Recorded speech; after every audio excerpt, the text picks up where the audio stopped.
నమస్తే ఫ్రెండ్స్, నేను మీ Shravani Harsha. Welcome back to our channel. ఇవాళ మన కథ అవమానం. కథని చివరి వరకు వినండి. నచ్చితే కనుక ఖచ్చితంగా తప్పకుండా ఒక్క లైక్ చేయండి. ఈ కథ పైన మీ విలువైన స్పందనని కామెంట్ రూపంలో మాకు తెలియజేయండి. కొత్తవారు ఎవరైనా చూస్తున్నట్లయితే మన ఛానల్ని సబ్స్క్రైబ్ చేసుకోండి. అంతేకాకుండా యూట్యూబ్లో కొత్తగా వస్తున్న హైప్ ఆప్షన్ని క్లిక్ చేసి హైప్ పాయింట్స్ ఇవ్వడం మాత్రం అస్సలు మర్చిపోకండి. మీరు ఇచ్చే లైకులు, షేర్లు, కామెంట్లు, ఇంకా ఈ హైప్ పాయింట్స్ అనేవి మరెన్నో మంచి మంచి కథల్ని మీకు చదివి వినిపించడానికి, మీ ముందుకు తీసుకురావడానికి నాకు ఎంతగానో ప్రోత్సాహాన్ని ఇస్తాయండి. మరైతే ఇప్పుడు మనం కథలోకి వెళ్ళిపోదాము. అమూల్య 7 ఏళ్లుగా ఆస్ట్రేలియాలో ఉంటుంది. పెళ్ళైన వెంటనే తన భర్తకి ఆస్ట్రేలియా ఆఫర్ రావడంతో అమూల్యను తీసుకుని ఆస్ట్రేలియా వెళ్ళిపోయాడు. అమూల్య పెళ్ళయి 7 ఏళ్ళు అవుతుంది. పెళ్ళైన 6 నెలలకి వాళ్ళు ఆస్ట్రేలియా వెళ్ళిపోయారు.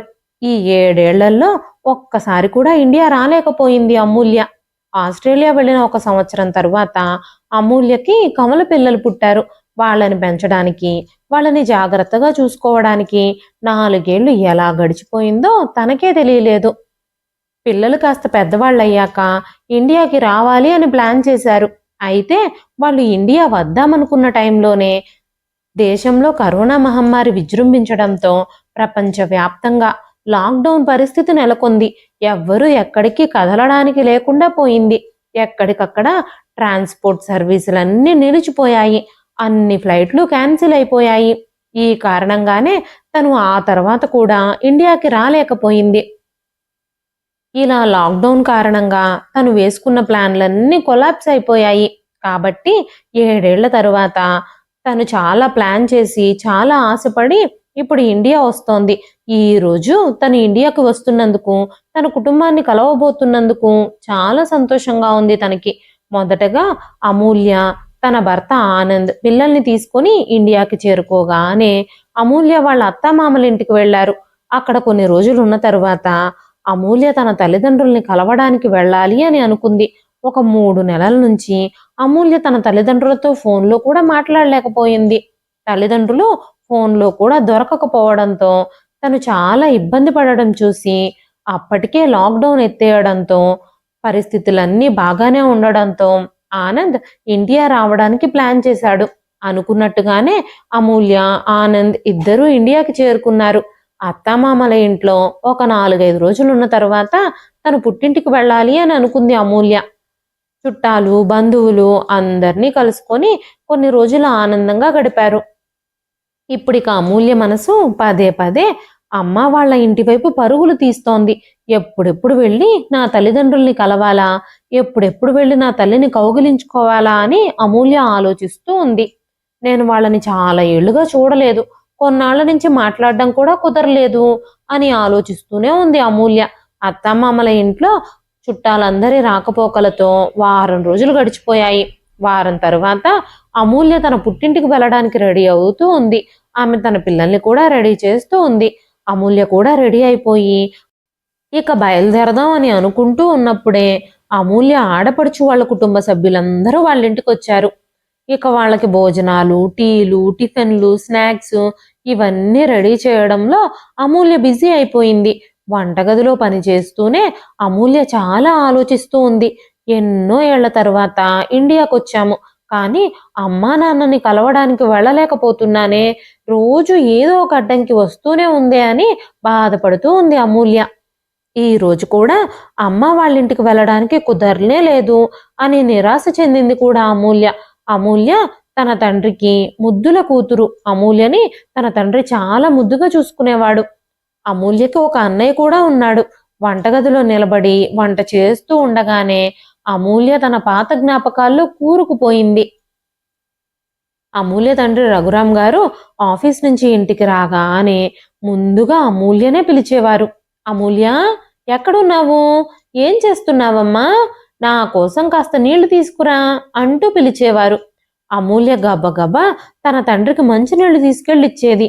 ఒకరోజు అమూల్య, నాన్న, నేను రేపు మీకోసం ఒక కొత్త వంటకం అమ్మ దగ్గర నేర్చుకొని నేను మీకు చేసి పెట్టాలి అని అనుకుంటున్నాను అని చెప్పగానే రఘురాం గారు ఆశ్చర్యమైన కళ్ళతో, అవునా, నా బంగారు తల్లి నా కోసం వంట కూడా చేసి పెడుతుందా అంటూ నువ్వు ఏం నేర్చుకుని నా కోసం తయారు చేసి పెట్టాలి అని అనుకుంటున్నావు అని అడగగానే అమూల్య కళ్ళు పెద్దవి చేస్తూ, నాన్న మీకు పన్నీర్ రోల్ అంటే చాలా ఇష్టం కదా, అందుకని నేను అమ్మతో నేర్పించుకొని జాగ్రత్తగా అమ్మ దగ్గర నేర్చుకొని నేనే మీకోసం తప్పకుండా తయారు చేసి పెడతాను.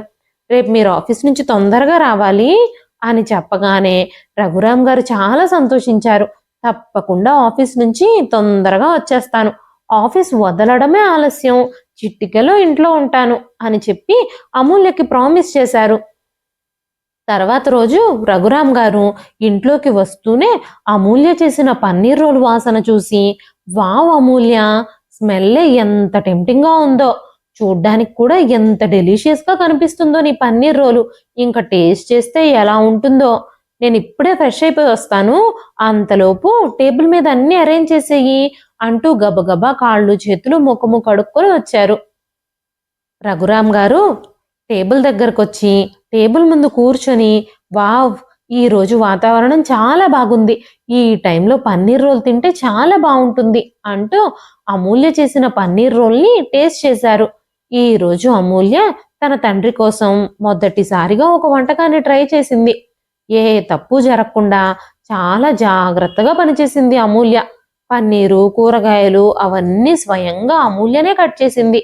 ఈ రోజు మా నాన్న నన్ను మెచ్చుకోవాలి అని పదే పదే ఆలోచిస్తూ ఉత్సాహంగా అమూల్య కిచెన్లో పన్నీర్ రోల్ తయారు చేయడంలో సాయంత్రం నుంచి బిజీ అయిపోయింది.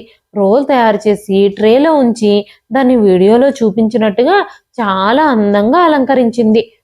అలాగే అందంగా తీసుకొచ్చి తండ్రి ఎదురుగా పెట్టగానే రఘురామ్ గారు, వావ్ అమూల్య, ఇది 5 స్టార్ హోటల్లో తయారు చేసిన ఒక వంటకంలాగా అనిపిస్తుంది, చూడగానే 5 స్టార్ హోటల్ ఫీల్ వస్తుంది, ఇది చాలా అందంగా కనిపిస్తుంది, ఈ డెకరేషన్ మొత్తాన్ని డిస్టర్బ్ చేస్తూ తినాలి అని కూడా అనిపించడం లేదు, కానీ నా కూతురు నా కోసం చేసింది, ఎంత రుచిగా ఉంటుందో, తినకుండా ఎలా ఉంటాను అంటూ రఘురామ్ గారు ఆ పన్నీర్ రోల్ని టేస్ట్ చేశారు.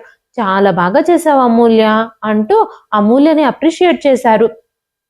నేను ఇదంతా అమ్మ దగ్గరే నేర్చుకున్నాను నాన్న అంటూ అమూల్య తన తల్లిని కౌగులించుకుంది. అందరూ కలిసి పన్నీర్ రోల్ తింటూ టీవీ చూస్తూ చాలాసేపు కబుర్లు చెప్పుకుంటూ ఎంజాయ్ చేశారు. వాళ్ళందరూ చాలాసేపు ఆనందంగా మాట్లాడుకుంటూనే ఉన్నారు. కాలం మెల్లమెల్లగా గడిచిపోయింది. అమూల్య స్కూల్ చదువు పూర్తయిపోయింది. అప్పుడు అమూల్యకి కాలేజీలో అడ్మిషన్ తీసుకున్నారు.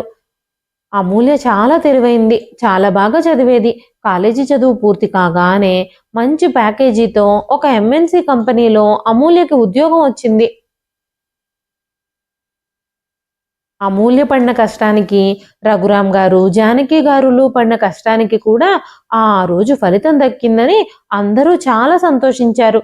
కొన్ని రోజుల తర్వాత అమూల్య అదే ఆఫీసులో పనిచేస్తున్న ఆనంద్ని ఇష్టపడడం మొదలుపెట్టింది. ఆనంద్ని ఇష్టపడుతున్న విషయం రఘురామ్ గారితో, జానకి గారితో చెప్పగానే ముందుగా రఘురామ్ గారు ఏమీ మాట్లాడలేదు. కానీ అమూల్య తన తండ్రిని కన్విన్స్ చేయడానికి చాలా ప్రయత్నించింది. ఆనంద్ చాలా మంచివాడని, చాలా నిదానస్తుడని, చాలా మంచి కుటుంబం నుంచి వచ్చినవాడు అని, తనని ఎంతగానో ప్రేమిస్తున్నాడు అని చెప్పి తండ్రిని ఒప్పించింది. రఘురామ్ గారు కూడా తన కూతురు సెలక్షన్ ఎప్పుడూ తప్పు కాదు అన్న నమ్మకాన్ని కలిగి ఉన్నారు. అందుకే అమూల్యతో ఆనంద్ వాళ్ళ కుటుంబాన్ని ఇంటికి పిలిపించమని, తర్వాత విషయాలన్నీ వాళ్ళ కుటుంబ సభ్యులతో మాట్లాడాలి అని చెప్పారు. ఇద్దరు కుటుంబ సభ్యులు కలిసి మాట్లాడుకున్నారు. ఇద్దరూ కలిసి మాట్లాడుకున్నప్పుడు ఒకరి పద్ధతి మరొకరికి నచ్చడంతో అమూల్య ఆనంద్ కుటుంబ సభ్యులందరికీ, ఆనంద్ అమూల్య కుటుంబ సభ్యులందరికీ నచ్చడంతో అమూల్యకి ఆనంద్కి పెళ్లి చేయాలి అని ఇరు కుటుంబ సభ్యులు నిర్ణయించారు. చాలా కొద్ది రోజుల్లోనే అనుకున్నట్టుగానే అందరి సమక్షంలో అమూల్య ఇంకా ఆనంద్ల పెళ్లి అంగరంగ వైభవంగా జరిగిపోయింది. అమూల్య పెళ్లి తర్వాత అత్తమామల ఇంటికి చేరుకుంది. అత్తమామల ఇంట్లో అందరూ అమూల్యని ఇంట్లోకి చాలా ఘనంగా స్వాగతించారు. కొన్ని రోజులు ఆ ఇంట్లో హడావిడిగా గడిచిపోయాయి. పెళ్ళైన 3 నెలల తరువాత అమూల్యకి ఇంకా ఆనంద్కి ఆస్ట్రేలియా నుంచి జాబ్ ఆఫర్లు వచ్చాయి. పాస్పోర్ట్లు, వీసాలు అన్ని పనులు పూర్తి చేసుకొని పెళ్ళైన 6 నెలలకే వాళ్ళిద్దరూ ఆస్ట్రేలియా వెళ్ళిపోయారు. ఆస్ట్రేలియా వెళ్ళిపోయిన తర్వాత కూడా అమూల్య కొన్ని రోజులు జాబ్ చేసింది. అమూల్యకి తల్లిదండ్రుల్ని వదిలిపెట్టి విదేశాలకు వెళ్ళడం అస్సలు ఇష్టం లేదు. కానీ ఆనంద్ ఆస్ట్రేలియా వెళ్ళి జాబ్ చేస్తే లైఫ్లో గ్రోత్ ఉంటుందని ఆశపడ్డాడు. అందుకే అమూల్య కూడా ఆనంద్ నిర్ణయానికి ఒప్పుకోవాల్సి వచ్చింది. విదేశాలకు వెళితే తల్లిదండ్రుల్ని ఎప్పుడు పడితే అప్పుడు కలుసుకోలేనని, వాళ్ళని ఎప్పుడంటే అప్పుడు చూడడం కుదరదని పదే పదే ఆలోచిస్తూనే ఉండేది అమూల్య. ఆస్ట్రేలియా నుంచి ఎప్పుడంటే అప్పుడు ఇంటికి రాలేను, కనీసం అత్తామామల ఇంట్లో అయినా ఉంటే తనకెప్పుడు తోస్తే అప్పుడు, తల్లిదండ్రుల్ని ఎప్పుడు కలవాలనిపిస్తే అప్పుడు, కనీసం ఒక 6 నెలలకైనా ఒకసారి తన తల్లిదండ్రుల దగ్గరికి వెళ్ళి చూసొస్తూ వాళ్ళని కలిసొస్తూ ఉండొచ్చు. వాళ్ళ యోగక్షేమాలు అడిగి తెలుసుకోవచ్చు. ఏదైనా ఇబ్బంది ఉందంటే అప్పటికప్పుడు కూడా బయలుదేరి వెళ్ళొచ్చు. కానీ విదేశాలకు వెళితే ఏం జరుగుతుందో తనకే తెలుసు. అక్కడి నుంచి అంత తొందరగా రాలేము అని చాలా ఆలోచించింది అమూల్య. ఆస్ట్రేలియా బయలుదేరే ముందే అమూల్య తన పుట్టింటికి ఒక్కసారి వెళ్ళి తన తల్లిదండ్రుల్ని కలిసి రావాలి అని కోరుకుంది. ఎందుకంటే తను ఎన్ని రోజుల తర్వాత మళ్ళీ ఇండియా తిరిగి వస్తుందో తనకే తెలియదు కాబట్టి. ఆమె తన తల్లిదండ్రుల ఇంటికి వెళ్ళి తను విదేశాలకు వెళుతున్న విషయాన్ని తల్లిదండ్రులకు చెప్పినప్పుడు తల్లిదండ్రులు ఇద్దరూ మొదటగా చాలా సంతోషించిన తర్వాత కొంచెం బాధపడ్డారు. అమూల్యని అంత దూరం పంపిస్తే ఎప్పుడంటే అప్పుడు చూడలేమన్న బాధ వాళ్ళ మనసుల్లోనూ ఉంది. మీరు ఇక్కడే ఇండియాలోనే ఉంటే ఎక్కడున్నా సరే మేము అప్పుడప్పుడు వచ్చి మిమ్మల్ని చూసి వెళ్తూ ఉండేవాళ్ళం. మీరు అప్పుడప్పుడు మీకు కుదిరినప్పుడు వస్తూ పోతూ ఉండేవాళ్ళు. నువ్వు ఆస్ట్రేలియా వెళ్ళిపోతే ఎప్పుడు వస్తావో ఏమిటో, ఎప్పుడు అనుకుంటే అప్పుడు మనం కలవలేం కదా అంటూ జానకి గారు అమూల్యని కౌగులించుకొని బోరున విలపించారు. రఘురాం గారు ఇద్దరికీ నచ్చజెప్పి రఘురాం గారు కూతురుతో భార్యతో మాట్లాడుతూ ఏం పర్వాలేదు, ఈ రోజుల్లో టెక్నాలజీ ఎంత పెరిగిపోయింది, వీడియో కాల్స్ వల్ల దూరం దగ్గరైపోయింది. అన్నింటికంటే ముఖ్యమైన విషయం ఏమిటంటే మన కూతురు ఆస్ట్రేలియా వెళుతుంది. ఇది మనం చాలా గర్వించదగ్గ విషయం అంటూ జానకి గారికి అమూల్యకి చాలా నచ్చజెప్పారు. అమూల్య, నువ్వేమీ బాధపడొద్దు. ఇప్పుడు మేమిద్దరం చాలా హాయిగా ఉన్నాము. నువ్వు మా గురించి అస్సలు ఆలోచించొద్దు. మా గురించి మేము చూసుకుంటాము. ఇప్పుడు మా ఇద్దరి ఆరోగ్యాలు బాగానే ఉన్నాయి. ఇంకా మమ్మల్ని చూసుకోవడానికి, మా గురించి పట్టించుకోవడానికి మీ అన్నయ్య వదిన కూడా ఎలాగూ ఉన్నారు కదా.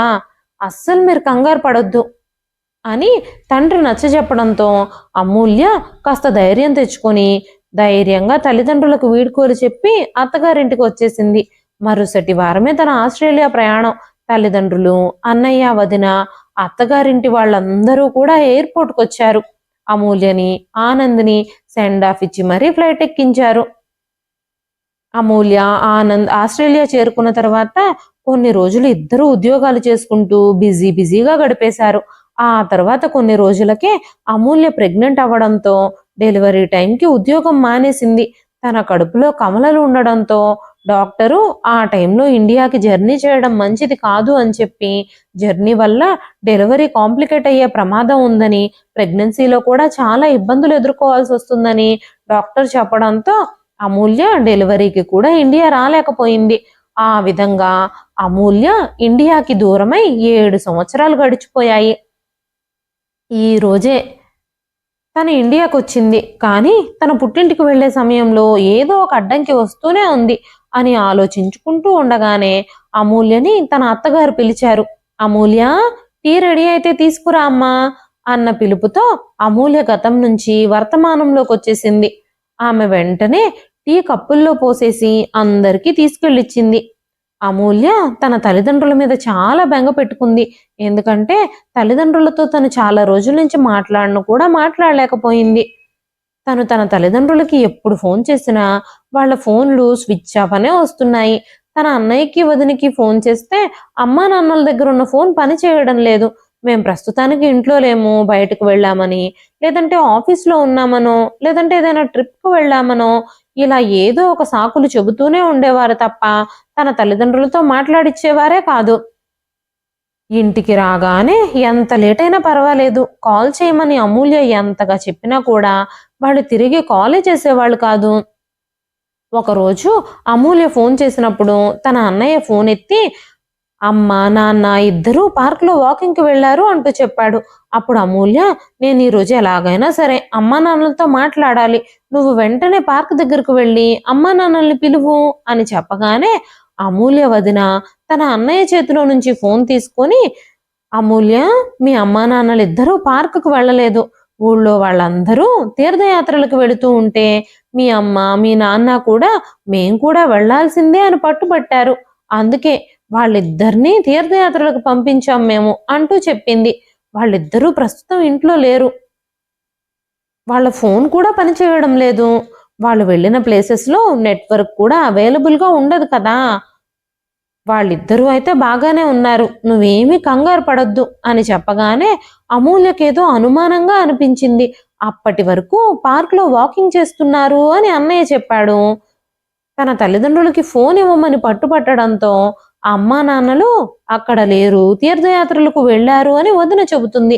అసలు ఏం జరుగుతుందో ఇక్కడ అంటూ అమూల్యకి కొంచెం భయంగా అనిపించింది. అమూల్య కంగారు పడడం చూసి తను 2 రోజుల నుంచి కాస్త డల్గా ఉండడం ఆనంద్ గమనించడంతో, ఏం జరిగింది అమూల్య, ఎందుకు కంగారు పడుతున్నావు, ఎందుకంత టెన్షన్గా ఉన్నావు అంటూ అమూల్యని అడగగానే అమూల్య ఈ విషయం అంతా ఆనంద్తో చెప్పింది. వెంటనే ఆనంద్, రేపు ఉదయాన్నే నువ్వు రెడీగా ఉండు, నేనే నిన్ను స్వయంగా తీసుకెళ్ళి మీ అమ్మా నాన్నల ఇంట్లో వదిలిపెట్టొస్తాను అని చెప్పగానే అమూల్య తర్వాత రోజు ఉదయమే లేచి తన తల్లిదండ్రుల ఇంటికి వెళ్ళడానికి రెడీ అయ్యింది. ఆనంద్ కారు తీసి అమూల్యని తన పేరెంట్స్ దగ్గరికి తీసుకెళ్తూ ఉన్నాడు. అప్పుడు అమూల్య, అమ్మా నాన్నలకి నేను ఈరోజు సర్ప్రైజ్ ఇస్తాను, నేను ఈరోజు ఎలాంటి సర్ప్రైజ్ ఇస్తాను అంటే వాళ్ళు ఎంతగానో ఆశ్చర్యపోతారు, ఈరోజు మా అమ్మ పుట్టినరోజు కూడా, కాబట్టి మనిద్దరం వెళ్ళి ఒక్కసారిగా వాళ్ళని సర్ప్రైజ్ చేద్దాము, మనం దారిలో ఒక మంచి బేకరీ దగ్గర ఆగి అమ్మకి ఇష్టమైన బటర్ స్కాచ్ ఫ్లేవర్ కేక్ తీసుకొని ఇంటికి వెళదాము అని అమూల్య చెప్పగానే ఆనంద్ దారిలో ఒక బేకరీ దగ్గర కారు ఆపాడు. ఇద్దరూ లోపలికి వెళ్ళి కేక్ తీసుకున్నారు. ఈ రోజు పిల్లలతో కలిసి మా అమ్మ పుట్టినరోజుని మనం చాలా సంతోషంగా సెలబ్రేట్ చేద్దాం అని మాట్లాడుకుంటూ ఇద్దరూ కారులో కూర్చుని తల్లిదండ్రుల ఇంటికి బయలుదేరారు. కారులో కూర్చున్న తర్వాత అమూల్య, కేక్ చాలా అందంగా ఉంది కదా, మా అమ్మకి ఇలా పైన రోజెస్ ఉండి క్రీమ్తో డెకరేట్ చేసిన బటర్ స్కాచ్ ఫ్లేవర్ కేక్ అంటే చాలా ఇష్టం, ఇది తీసుకుని ఇంటికి వెళదాం అని అమూల్య చెప్పగానే ఆనంద్ బేకరీ దగ్గర కారు ఆపాడు. ఇద్దరూ లోపలికి వెళ్ళి మంచి అందమైన రోజెస్ ఉన్న బటర్ స్కాచ్ కేక్ తీసుకున్నారు. ఎన్నో ఏళ్ళవుతుంది మా అమ్మని కలిసి, ఈ రోజు తన పుట్టినరోజుని పిల్లలతో సహా మనమందరము సెలబ్రేట్ చేసుకొని వాళ్ళకి సర్ప్రైజ్ ఇవ్వాలి అంటూ కారులో కూర్చుంది అమూల్య. ఆనంద్, నువ్వు చాలా మంచివాడివి, మా అమ్మా నాన్నల గురించి కూడా నువ్వు చాలా ఆలోచిస్తావు, నిజంగా నువ్వు చాలా స్వీట్ పర్సన్వి, నేను వాళ్ళ గురించి బెంగ పెట్టుకున్నానని తెలియగానే నన్ను ఇలా మా ఇంటికి తీసుకువెళుతున్నావు, మా అమ్మకి ఇష్టమైన కేక్ కూడా తీసుకున్నావు అని అనగానే ఆనంద్ నవ్వుతూ, నువ్వు దేని గురించి మాట్లాడుతున్నావు అమూల్య, నాకు మీ అమ్మా నాన్నలు కూడా మా అమ్మా నాన్నలతో సమానమే, నేనెప్పుడూ వాళ్ళని వీళ్ళని వేరు చేసి చూడలేదు అంటూ చెప్పాడు. 2 గంటల ప్రయాణం తరువాత అమూల్య ఇంకా ఆనంద్ తమ తల్లిదండ్రుల ఇంటికి చేరుకున్నారు. అమూల్య తన తల్లిదండ్రుల ఇంటికి చేరుకోగానే త్వరగా కారు డోర్ను ఓపెన్ చేసి ఆనంద్ ఇంకా కార్ పార్క్ చేయకముందే గబగబా పరిగెత్తుకుంటూ పిల్లల్ని తీసుకొని ఇంటి లోపలికి వెళ్ళింది. అమ్మా అమ్మా, ఎక్కడున్నావు నువ్వు, చూడు నీ అమూల్య వచ్చేసింది, అమ్మా బయటికి రా అమ్మా ఒకసారి అంటూ అమూల్య చాలా రోజుల తర్వాత తన తల్లిదండ్రుల ఇంటికి రావడంతో సీతాకోక చిలుకలాగా ఇల్లంతా తిరుగుతుంది. నాన్న ఎక్కడున్నారు మీరు, అమ్మ మీరు త్వరగా బయటికి రండి అంటూ అరుస్తూ తలుపు తాళం వేసి ఉండడంతో తన తల్లిదండ్రులు ఎప్పుడూ పెట్టే ప్లేస్లోనే తాళం ఉండడంతో తాళం ఓపెన్ చేసుకుని ఇంట్లోకి వెళ్ళిపోయింది. ఇంట్లో ఎవ్వరూ లేరు. ఆ తర్వాత కాసేపటికి పైన పోర్షన్లో రెంటుకుంటున్న అంకుల్ కనిపించారు. అంకుల్, మా అమ్మ నాన్న ఎక్కడికి వెళ్లారు, మా అన్నయ్య వదిన కూడా ఇంట్లో లేరు, ఇంట్లో ఎవ్వరూ కనిపించడం లేదు అని అడగగానే ఆయన, జానకి గారు రఘురామ్ గారు తీర్థయాత్రలకు వెళ్లారట, చాలా రోజులుగా వాళ్ళు నాకు కూడా కనిపించడం లేదు, మీ అన్నయ్యని వదిన్ని అడిగితే నాతో మొన్న మీ అన్నయ్య చెప్పాడు వాళ్ళు తీర్థయాత్రలకు వెళ్లారని, ఇక మీ అన్నయ్య వదిన మీ వదిన వాళ్ళ ఇంటికి వెళ్లారు, నిన్న మీ వదిన వాళ్ళ పుట్టింట్లో ఏదో పెళ్లి జరుగుతుందట. ఈ రోజు వాళ్ళిద్దరూ తప్పకుండా తిరిగి రావచ్చు. నువ్వు లోపలికి వెళ్ళు, నేను పైకెళ్ళి మీకోసం టీ ఇంకా స్నాక్స్ పంపిస్తాను అని చెప్పగానే అమూల్య లోపలికి వెళ్ళి కూర్చుని, ఈ రోజు మా అమ్మ పుట్టినరోజు. మా నాన్నకి అమ్మ పుట్టినరోజు గుర్తుందో లేదో తెలియదు.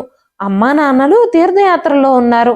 అక్కడ అమ్మ పుట్టినరోజు జరుపుకుంటుందో లేదో అని ఆలోచిస్తూ మళ్ళీ తల్లిదండ్రులకి ఫోన్ చేసినా ఫోన్ కలవలేదు.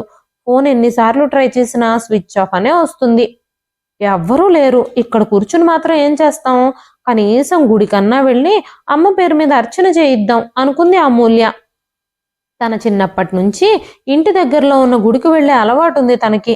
ఎప్పుడూ తన తండ్రితోనో తన తల్లితోనో కలిసి ఆ గుడికి వెళ్లేది అమూల్య. వెంటనే అమూల్య ఆనంద్తో, ఆనంద్ మనం గుడికి వెళదామా?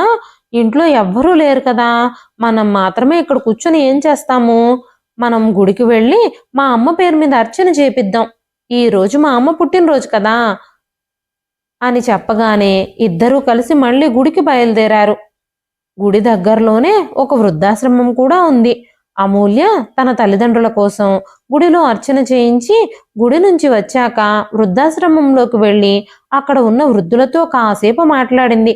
అమూల్య వారితో మాట్లాడుతూ ఉన్నప్పుడే ఆనంద్ దగ్గరలోని షాపుకు వెళ్ళి స్వీట్స్, ఫ్రూట్స్ తీసుకొచ్చి ఆశ్రమంలో అందరికీ పంచిపెట్టాడు.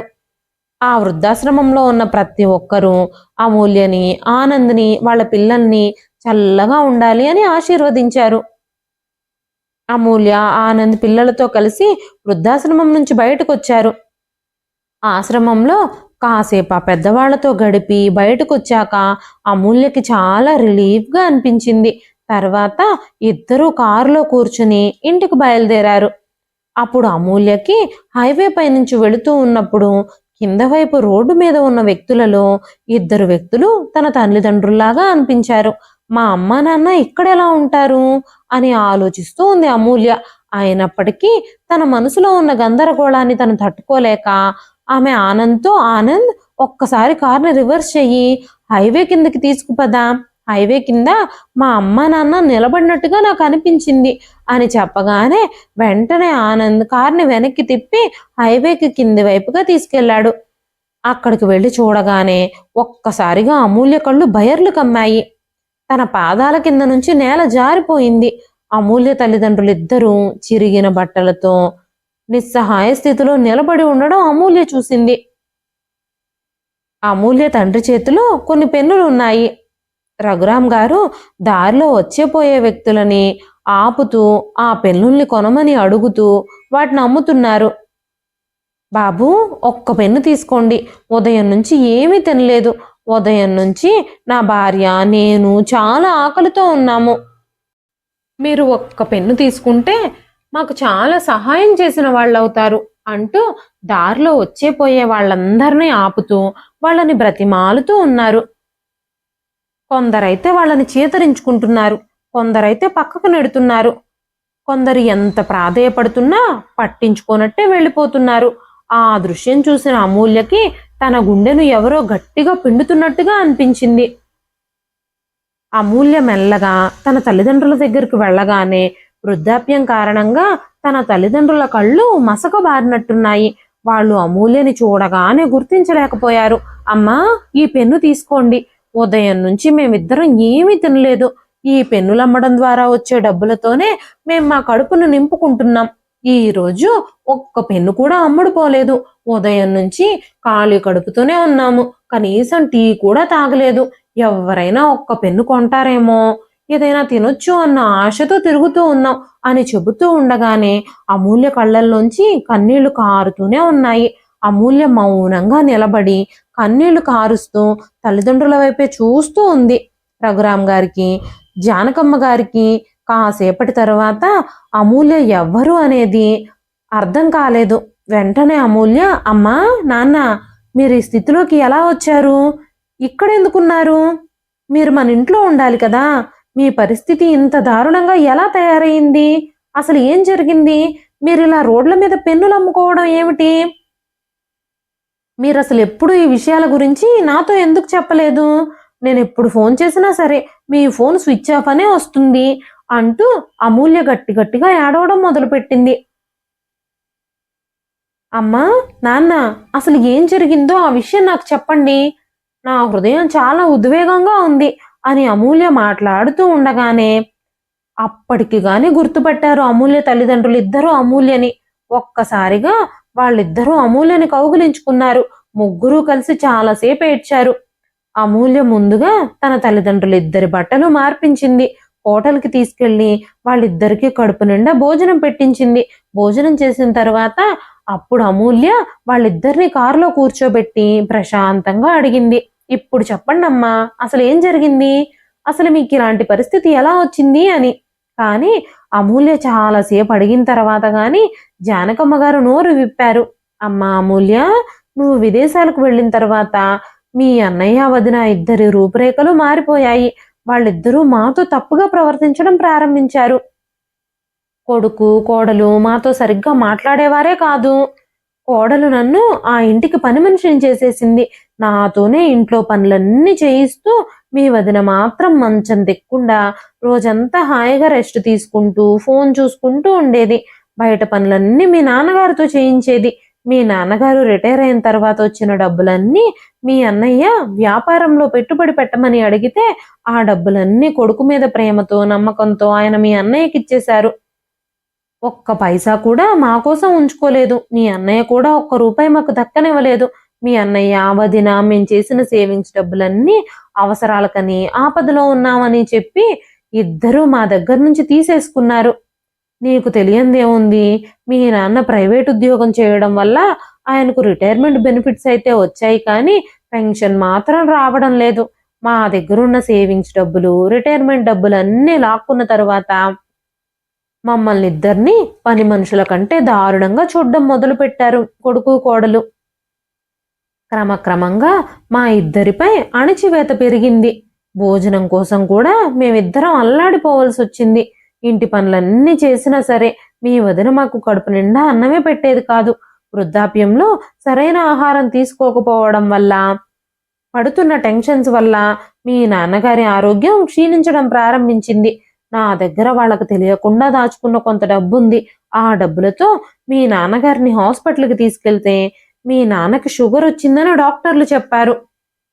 ఆయన ఆహారపు అలవాట్లపై శ్రద్ధ వహించమని, క్రమం తప్పకుండా రోజు షుగర్ టాబ్లెట్లు వేసుకోవాలి అని డాక్టర్లు చెప్పారు.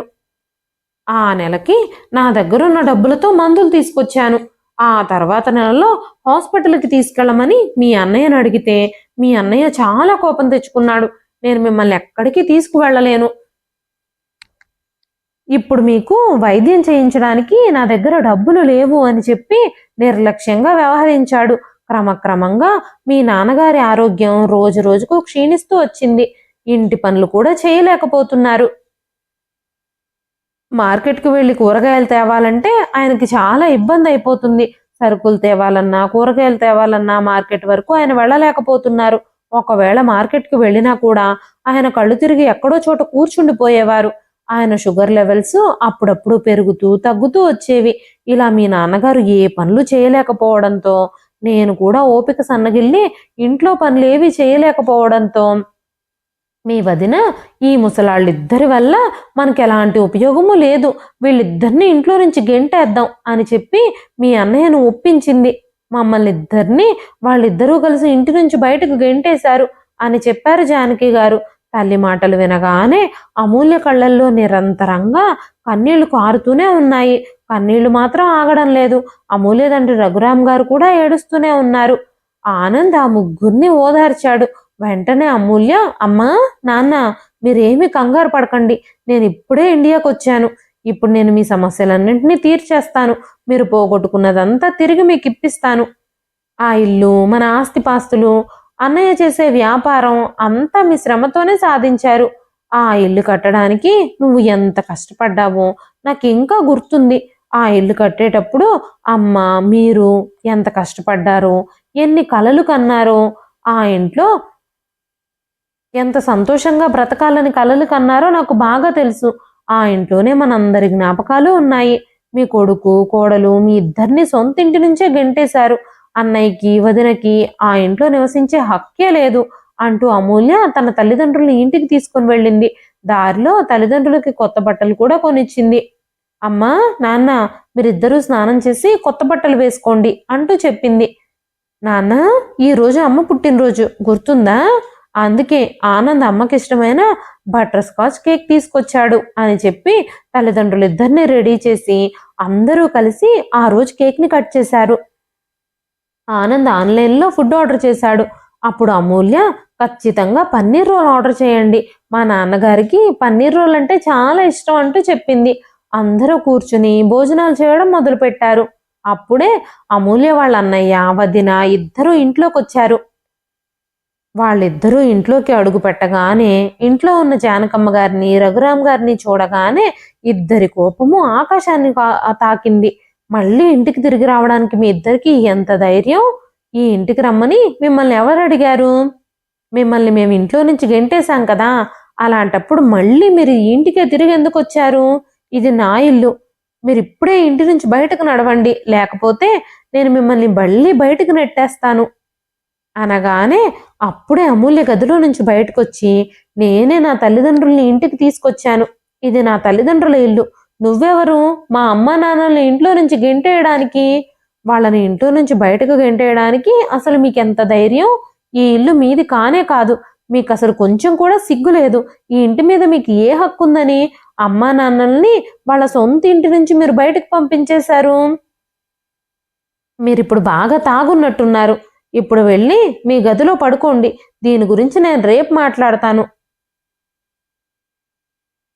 ప్రస్తుతానికి నేను మీ ఇద్దరిలో ఎవరితోనూ మాట్లాడాలి అని అనుకోవడం లేదు అంటూ అమూల్య తన తల్లిదండ్రుల్ని తీసుకొని గది లోపలికి వెళ్ళిపోయింది. మరుసటి రోజు ఉదయమే అమూల్య కోర్టుకు వెళ్ళి లాయర్ని కలిసి అన్న వదినలకి లాయర్ నోటీస్ని అందజేసింది. అందులో అన్నయ్య వదినలిద్దరూ 2 రోజుల్లోగా అమ్మా నాన్నల ఇల్లు ఖాళీ చేయాలి అని రాసుంది. అంతేకాకుండా అమూల్య పోలీస్ స్టేషన్కి కూడా వెళ్ళింది. తన అమ్మా నాన్నల్ని ఇంటి నుంచి గెంటేసి రోడ్ల మీద ఆకలితో అలమటించేలాగా భిక్షమెత్తుకునేలాగా చేసినందుకు, వాళ్లతో అసభ్యంగా ప్రవర్తించినందుకు, వాళ్ళ నుంచి డబ్బులన్నీ లాక్కున్నందుకు వాళ్ళ మీద కంప్లైంట్ చేసింది అమూల్య.